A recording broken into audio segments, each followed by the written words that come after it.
कई बार आपका खाना ठीक से नहीं पचता तो आपको उल्टी महसूस होती है। तो ऐसे सिचुएशन में आपको आधे नींबू को लेना है और इसको गैस के ऊपर हल्का सा सेक ले। फिर इसके ऊपर थोड़ा सा भुना हुआ जीरा का पाउडर और काला नमक को डालकर इसको निचोड़ कर पी सकते हो। दोनों ही चीजें डाइजेशन का काम करती है और कुछ ही देर में सही हो जाए।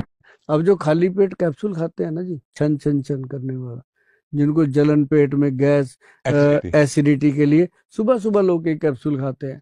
और ऐसे लोगों को हमने बोला कि भाई सुबह सुबह एक खीरा काट के अच्छे से तसल्ली से खा लो। अच्छा, 10 दिन खा लो, 11वें दिन आपको कैप्सूल नहीं खाना पड़ेगा। रियली? हाँ, खीरे में इतनी ताकत? हाँ, खीरे में। अच्छा, उसको लगाना कुछ नहीं, ना नमक ना मिर्च, कुछ नहीं, छीलना और खाना है जो जैसे भगवान ने दिया। अच्छा, अगर नमक लगाना होता वो ना नमकीन बना देता राइट उसको। Right right. नींबू को भी तो काला नमक वगैरह कुछ भी नहीं? कुछ नहीं लगाना, ऐसे ही खाना, चबा चबा के खाना, पानी बना दो, हाँ जी हाँ जी हाँ जी। 10-12 दिन के अंदर अंदर पेशेंट बोलता है कि सर वो कैप्सूल छूट गया, एसिडिटी खत्म होगी और फ्रेश रहने लग गए, पेट भी साफ हो रहा है। इंडिया, आप भी बहुत ऑयली, स्पाइसी और ग्रीसी फूड खाने के बाद ब्लोटेड फील करते हो? आप अकेले नहीं हो। अगर आपको भी फ्रीक्वेंट ब्लोटेड फील होता है तो ये वीडियो आपके लिए है। जब आप बहुत ज्यादा फार्ट या बर्पिंग करते हो तो उससे ब्लोटिंग कहता है। ये आपके पेट में गैस ट्रैप होने की वजह से होता है। पर ये क्यों होता है? माइक्रोबायोम इम्बैलेंसेस, ऑयली फूड्स और गैसी फूड जैसे bean, rajma is a good example, या कार्बोनेटेड ड्रिंक्स, कॉन्स्टिपेशन और मेडिकल कंडीशन जैसे लैक्टोज इंटॉलरेंस,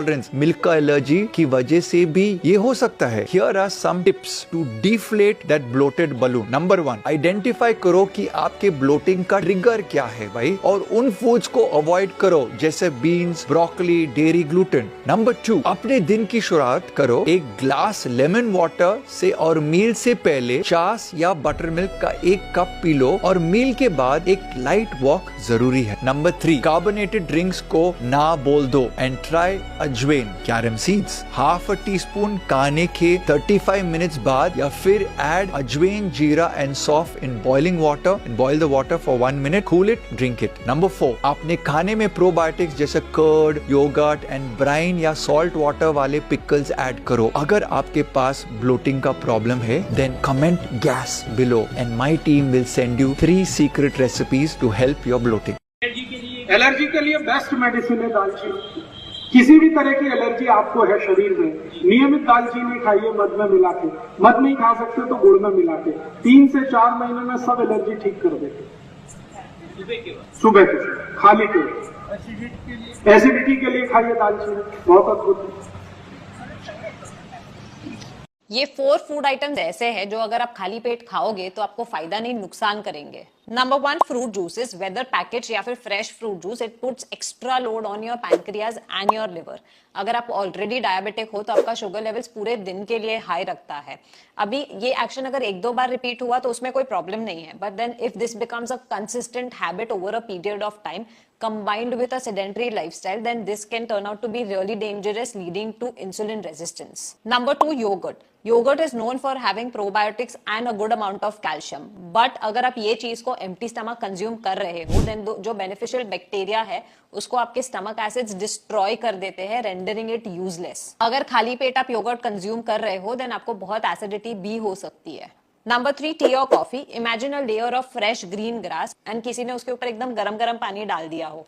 ऐसे ही कुछ हाल होते हैं आपके पूरे गट लाइनिंग के अगर आप एम्प्टी स्टमक टी या कॉफी कंज्यूम करते हो। It can aggravate your already existing acidity, it can cause gas, bloating, water retention and a lot many other things. Number 4, spicy food. This again can cause a lot of irritation in the lining of your gut. अगर आपको already existing acidity है तो वो symptoms और भी aggravate करता है। अगर आप बहुत लंबे समय से गैस, एसिडिटी, ब्लॉटिंग, अपच की समस्या से परेशान हैं तो ऐसे में आपने 2 छोटी हरड़ लेनी है और इन्हें 1 गिलास पानी में भिगो कर रख देना है।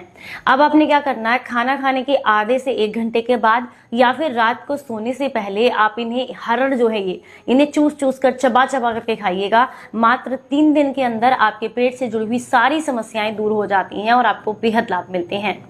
जो काढ़ा आपके वात को कम करे, आपके पित्त को कम करे और कफ को कम करे, ऐसा कोई भी काढ़ा दूध के साथ मिलाकर सुबह पिया जा सकता है। जैसे आज आप काढ़ा पीने जा रहे हैं वो अर्जुन की छाल का काढ़ा है। अर्जुन की छाल का काढ़ा आप जानते हैं वात को सबसे तेजी से कम करने वाला है। शरीर की जो एसिडिटी होती है ना, रक्त की एसिडिटी, एक होती है पेट की एसिडिटी, उससे भी ज्यादा खराब है रक्त की एसिडिटी।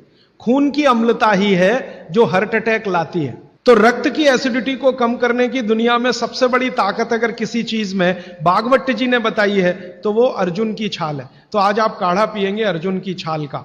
और दुर्भाग्य से या सौभाग्य से ये कुछ ऐसा समय है, दिसंबर जनवरी, ये वात का ही समय है। शरीर में वायु का प्रकोप ठंड के दिनों में ज्यादा होता है। उस समय अगर आप अर्जुन की छाल का काढ़ा दूध में बनाकर पिएं तो आपके लिए औषधि है।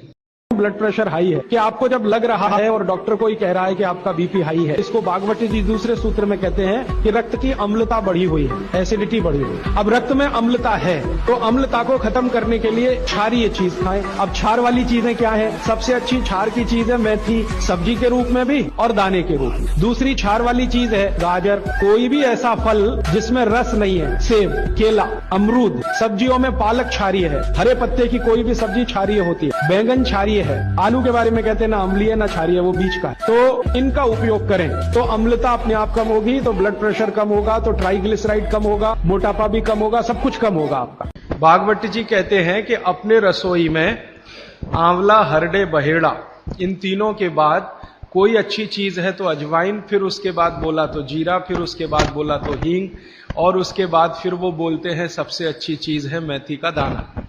इस मेथी के दाने के बारे में इसकी जो विशेषता है मेथी की, ये वात नाशक है और कफ नाशक है। वात और कफ दो बीमारियों को जड़ से खत्म करने की शक्ति इस मेथी में है। मेथी पित्त को बढ़ाती है, वात को कम करेगी, कफ को कम करेगी, पित्त को बढ़ाएगी। इसका मतलब ये हुआ कि मेथी उपयोग अगर आप करते हैं तो वात की बीमारियां खत्म हो जाएंगी पूरी तरह से, और कफ की बीमारियां खत्म हो जाएंगी पूरी तरह से। पित्त की बीमारियां बढ़ सकती हैं क्योंकि मेथी पित्त को बढ़ाती है। तो जिन लोगों को पित्त की बीमारी पहले से है उनके लिए विनती है कि वो मेथी का उपयोग ना करें। जैसे सर है मनुष्य का, वैसे प्रकृति में नारियल है, जूट है, इसके हेयर है, अंदर इसमें शेल है, हमारा स्कल है, कि अंदर वाइट खाने वाली गरी जो होती है ना, जैसे हमारे ब्रेन टिश्यू है, कि अंदर सेरेब्रो स्पाइनल फ्लूइड जैसे हमारे ब्रेन में होता है, उसी तरह वाटर कंटेंट है जो बहुत high level of enriched glucose है। इसलिए ये जो नारियल और नारियल का पानी, नारियल की जो गरी है ना व्हाइट वाली, और जो पानी है, वो अपने आप में आपकी बॉडी को इंस्टेंट एनर्जी देने वाली चीज, एक बात। दूसरी क्या है कि ये आपको एकदम स्ट्रेंथ देने के साथ साथ जो पित्त है आपकी बॉडी में, जो ब्लड के अंदर जो एसिड है, उसको एकदम न्यूट्रलाइज कर देता है। क्या कहते हैं शास्त्र, वो सुनिए। नारिकेल फलम शीतम दुर्जरम बस्तिशोधनम। बस्तिशोधन, जिनको भी किडनीज में प्रॉब्लम है, मतलब यूटीआई है, यूरिनरी ट्रैक्ट इन्फेक्शन है, या गर्म पेशाब करने में जलन होती है, वहां पर ये अपने आप में बेहतरीन दवा का काम करती है और ये कूलिंग करती है। ब्रह्मणम बल्यम वात पित्तास्त्रदाहजित। और ये ब्रह्मण मतलब कोई दुबला पतला हो, कमजोर हो, उसको ग्लूकोज की बोतल नहीं में नारियल का पानी पिला दीजिए। हृदय दीपनम शुक्रलम लघु, और द क्वांटिटी ऑफ स्पर्म को भी बढ़ाता है, एंड इट ऑल्सो करेक्ट्स वात पित्त इन ब्लड। ये जो स्किन डिस्कलरेशन रहता है ना, पैरों में काले काले पैर रहते हैं, डार्क ब्राउन, वो भी ठीक हो जाता है। इसलिए अपनी मेडिसिन के साथ में नारियल का पानी जरूर दें। देखिए हम लोग कम से कम यहाँ पर हम लोग 500 नारियल के पेड़ अपने आश्रम में लगवा रखे हैं। हम लोगों ने नारियल लेते हैं, पेशेंट को भी देते हैं, हम लोग भी पीते हैं, तो इससे देखते हैं हम लोग रिजल्ट्स कितने अच्छे मिलते हैं। इन्होंने पानी को उबाल करके इसकी डिफरेंट डिफरेंट मेडिसिन बना दी हैं। तप्त पाथः पादभागेन हैनम। यदि आप इतना उबालें कि केवल चौथाई ही इवेपोरेट हो जाए और 2/3 जल बचे, तत्प्रोक्तम वात आमयग्नम। तो जो वायु की समस्या है ना हमारे शरीर में, वो ठीक हो जाती है, चौथाई पानी उबल जाए। और आधा उबले का तो मैंने बता ही दिया इतना है। अब यदि आप 2/3 उबाल दो, 2/3, और सिर्फ 1/3 बचे, वो दोषत्रयग्नम, तीनों तरह के दोषों को ठीक कर देता है, वात पित्त कफ। तप्तायः पिंड संसिक्तम लोष्ट निर्वापितम जलम सर्वदोष हरम पथ्यम सर्व नैरुज्य कारकम। सारी बीमारियों को ठीक कर सकते हो आप यदि आप 1 लीटर पानी में 1 डेला, ईट का डेला आता है ना, लाल ईट, छोटा ककैया ईट का थोड़ा सा टुकड़ा, इसको आप गर्म कर दें, बिल्कुल एकदम आग पर रख के तपा दें, और तपा करके इस पानी में बुझा दें। ये जो बुझा हुआ पानी है ना, इसके अंदर केमिकल रिएक्शन होता है, और वो जो केमिकल रिएक्शन है वो ओजोन का फॉर्मेशन करता है, जो आज लोग कहते हैं, and this point was written in shastras thousands of years back. दिमाग पेट के अंदर गैस बना सकता है? जी, हमारा जो दिमाग है वो पेट के अंदर गैस बना सकता है। जब भी हम एंजाइटी में जाते हैं तो हमारे अंदर एक ऑटोनॉमिक नर्वस सिस्टम होता है, एएनएस बोलते हैं। ऑटोनॉमिक नर्वस सिस्टम के एबनॉर्मल स्टिमुलेशन की वजह से हमारे पेट के अंदर क्या बनती है? गैस बनती है। पेट जो है वो मटकी जैसा फूल जाता है। क्यों? क्योंकि उसमें एरोफेजिया बहुत ज्यादा होता है, डाइजेशन गड़बड़ होता है, और साथ के अंदर जो हमारे जो स्फिंक्टर्स है, स्टोमक के ऊपर का जो स्फिंक्टर्स है वो थोड़ा सा टाइटली पैक हो जाता है, जिसके कारण एयर जो है वो स्टोमक के अंदर क्या हो जाती है? कैद हो जाती है, जिसके कारण गैस का फॉर्मेशन होने लग जाता है। तो एएनएस इस मैकेनिज्म के थ्रू क्या करता है? हमारे अंदर गैस का फॉर्मेशन करता है। तो अगर हम चाहते हैं कि हमारे अंदर ये गैस ना बने, तो हमें हमारा जो माइंड का जो प्रॉब्लम है, जो हमारा एंजाइटी का जो प्रॉब्लम है, उस प्रॉब्लम को हमें क्या करना पड़ेगा? सही करना पड़ेगा। वात की समस्या में खाली पेन सिम्टम नहीं है, एक और सिम्टम है शीतताम। पूरी शरीर में हाथ पैरों में ठंडा ठंडा लगना, पैर लगते हैं जैसे कि बर्फ में रख दिए हो, जबकि कोई बर्फ नहीं है। रोमहर्षम च, और ऐसा लगता है कि गूज पिंपल्स आ रहे हैं। सिरा पूर्णमेव च, और पूरा लगता है कि जैसे हाथ पैर सब में सूजन आ गई है। क्या कराइए आप? कटु तिक्तैर जयेत। कटु माने होती है आप सोंठ का प्रयोग करिए, तिक्त की जगह पर गुडुची। जहां जहां पर कटु तिक्त बोला है वहां पर सोंठ और गुडुची का कॉम्बिनेशन काम करता है। आप अपनी प्रैक्टिस में, जैसे हम लोगों ने वाता टी बना रखी है, तो वाता टी में क्या करते हैं हम लोग अपने पेशेंट को देते हैं, टी बैग में सोंठ है उसमें और गुडुची है, तो उनको आप सुबह दोपहर शाम हर व्यक्ति को सोंठ और गुडुची का काढ़ा पिला दीजिए। और स्नेह स्वेदन मर्दनई, अभ्यंग करवाइए उसको, इस बॉडी के ऊपर ऑयल एप्लीकेशन कराइए, क्योंकि स्किन ऑयल परमिएबल है, वाटर परमिएबल नहीं है। सो oil can absorb and through that medicine absorb.